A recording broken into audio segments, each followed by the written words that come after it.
All right, let's bring in Media Buzz host Howie Kurtz now. Howie, there's two elements here, right? There's the alleged cover-up by officials close to the president, and then there's the alleged cover-up by the media, including some pretty hard-hitting journalists. Which is more problematic? Well, I'm going to drop the alleged right now and say, as those clips show, that Karine Jean-Pierre, look, she obviously was set out to deliver the talking points, but she did far more than that. I mean, she would mock and ridicule and act all offended when reporters would understandably ask questions about what was obvious to anybody with functioning eyes and ears, and that was that the president was in declining in terms of his mental acuity. And she would make these absurd statements about, I can't even keep up with him, this when he was 80 or 81. And I think by doing that, this was unadulterated hogwash. She was part of the deception.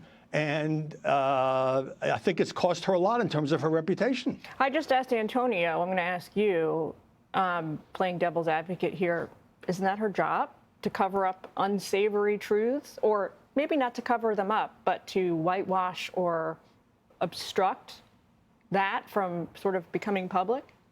There's a line between spin and trying to cast your boss, the president, in the best light, and actually crossing a red line in which you are part of a charade, which is what this was. And look, have we heard from Karine Jean-Pierre since then? I think she should come out and make an apology. She should say, I went too far. She saw him almost every day. She knew what was going on, and I think for her own reputation, she needs to do that. I mean, she needs to apologize to the press. I think she needs to apologize to the public. Certainly, former Harris and Biden advisors like Ron Klain and like David Plouffe have spoken on the record about this, and it really is sad to watch that she's gone radio silent. You can't find her. She hasn't said a word. We have to send a search party out.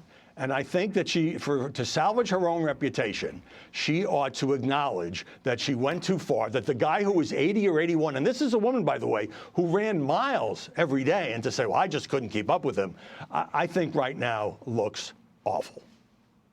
Howie, I'm going to let you go, but we're going to be watching you this weekend on Sunday on Media Buzz. Thanks for taking time with us. Thanks, Jillian. Click here to subscribe to the Fox News YouTube page to catch our hottest interviews and most compelling analysis. You won't get it anywhere else.